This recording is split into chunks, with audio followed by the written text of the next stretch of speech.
ಪುಸ್ತಕ ಶೈಕ್ಷಣಿಕ ಸಾಲಿನ ಅನುಕೂಲಕ್ಕಾಗಿ ಸಕಾಲಕ್ಕೆ ಪಠ್ಯ ಪುಸ್ತಕಗಳನ್ನು ವಿತರಣೆಗೆ ಕ್ರಮವಹಿಸಲಾಗಿದೆ ಎಂದು ಕ್ಷೇತ್ರ ಶಿಕ್ಷಣಾಧಿಕಾರಿ ಕೆಎಸ್ ಸುರೇಶ್ ಹೇಳಿದರು. ಚಳ್ಳಕೆರೆ ನಗರದ ಕ್ಷೇತ್ರ ಶಿಕ್ಷಣಾಧಿಕಾರಿ ಕಚೇರಿ ಆವರಣದ ಪುಸ್ತಕ ಶೇಖರಣೆ ಕೊಠಡಿಯಲ್ಲಿ ಸರ್ಕಾರಿ ಹಾಗೂ ಅನುದಾನಿತ ಪ್ರೌಢಶಾಲೆಗಳಿಗೆ ಪಠ್ಯ ಪುಸ್ತಕಗಳನ್ನು ಸರಬರಾಜು ಮಾಡಲು ನಿಯೋಜಿತ ಶಿಕ್ಷಕರಿಗೆ ಪುಸ್ತಕವನ್ನು ವಿತರಿಸಿ ಅವರು ಮಾತನಾಡಿದರು. ಸರ್ಕಾರಿ ಶಾಲೆಯಲ್ಲಿ 1ರಿಂದ 10ನೇ ತರಗತಿ ತನಕ ಓದುವ ಎಲ್ಲ ವಿದ್ಯಾರ್ಥಿಗಳಿಗೆ ಉಚಿತ ಪಠ್ಯ ಪುಸ್ತಕ ವಿತರಣೆಗೆ ಸಿದ್ಧತೆ ಮಾಡಿಕೊಳ್ಳಲಾಗಿದೆ. ಗುಣಮಟ್ಟದ ಶಿಕ್ಷಣ ಮತ್ತು ವಾರ್ಷಿಕ ಕಾರ್ಯ ಅನುಸೂಚಿ ಪಾಠ ಬೋಧನೆ ದೃಷ್ಟಿಯಿಂದ ವಿಷಯವಾರು ಎಲ್ಲ ಪುಸ್ತಕಗಳನ್ನು ಶಾಲೆಗೆ ಒದಗಿಸಲಾಗಿದೆ. ಇನ್ನು 1 ವಾರದೊಳಗೆ ಸರ್ಕಾರದಿಂದ ಸಮವಸ್ತ್ರ ಬರಲಿದೆ.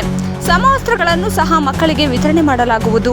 ಶಾಲೆಗಳ ಆರಂಭಕ್ಕೆ ಶಿಕ್ಷಕರಿಗೆ ಮಾರ್ಗಸೂಚಿ ನೀಡಲಾಗಿದೆ.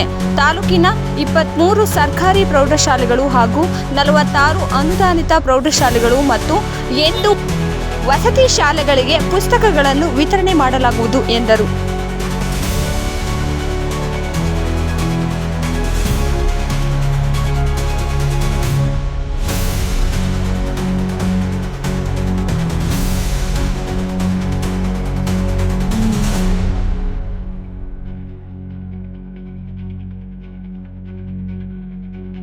ಪಠ್ಯಪುಸ್ತಕಗಳು ನಮ್ಮ ತಾಲೂಕಿಗೆ ಈಗಾಗಲೇ ಸರಬರಾಜಾಗಿದೆ.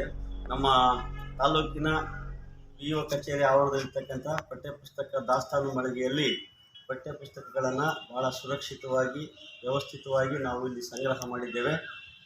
ಪಠ್ಯಪುಸ್ತಕ ವಿತರಣೆಯ ಜವಾಬ್ದಾರಿಯನ್ನು ನಮ್ಮ ನೋಡಲ್ ಅಧಿಕಾರಿಗಳಾಗಿರ್ತಕ್ಕಂಥ ECO ಮಲ್ಲಿಕಾರ್ಜುನ್ ಅವರು ಮತ್ತು ಮತ್ತೊಬ್ಬ ECO ಆಗಿರ್ತಕ್ಕಂಥ ದೇವೇಂದ್ರಪ್ಪನವರಿಗೆ ವಹಿಸಿದ್ದು, ಅವರು ಎಲ್ಲ ಪಠ್ಯಪುಸ್ತಕಗಳನ್ನು ಸ್ವೀಕರಿಸಿ ಯಾವುದೇ ರೀತಿ ಅವುಗಳಿಗೆ ತೊಂದರೆ ಆಗದಂತೆ ವ್ಯವಸ್ಥಿತವಾಗಿ ಜೋಡಣೆ ಮಾಡಿದ್ದಾರೆ. ಅವರಿಗೆ ನಾನು ಇಲಾಖೆ ಪರವಾಗಿ ಧನ್ಯವಾದಗಳನ್ನು ಸಲ್ಲಿಸ್ತಾ, ಜೊತೆಗೆ ಈ ವರ್ಷದ ಪಠ್ಯಪುಸ್ತಕಗಳನ್ನು ಇಂದಿನಿಂದ ವಿತರಣೆ ಮಾಡ್ತಕ್ಕಂಥ ಕಾರ್ಯವನ್ನು ನಾವು ಪ್ರಾರಂಭ ಮಾಡಿದ್ದೇವೆ.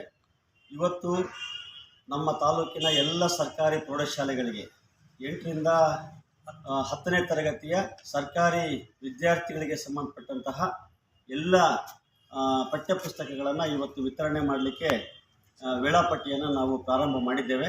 ಅದರಂತೆ ಮುಂದಿನ ದಿನಗಳಲ್ಲಿ 1-2 ದಿನದಲ್ಲಿ 46 ನಮ್ಮಲ್ಲಿ ಸರ್ಕಾರಿ ಅನುದಾನಿತ ಪ್ರೌಢಶಾಲೆಗಳಿದೆ, 23 ಸರ್ಕಾರಿ ಪ್ರೌಢಶಾಲೆಗಳಿದೆ. ಹಾಗೆ ಉಳಿದಂತೆ ಎಲ್ಲ ಅನುದಾನ ರಹಿತ ಶಾಲೆಗಳಿಗೂ ಪಠ್ಯಪುಸ್ತಕವನ್ನು ವಿತರಣೆ ಮಾಡ್ತಕ್ಕಂಥ ವ್ಯವಸ್ಥೆಯನ್ನು ವೇಳಾಪಟ್ಟಿಯಂತೆ ನಾವು ಕ್ರಮ ವಹಿಸ್ತಾ ಇದ್ದೇವೆ.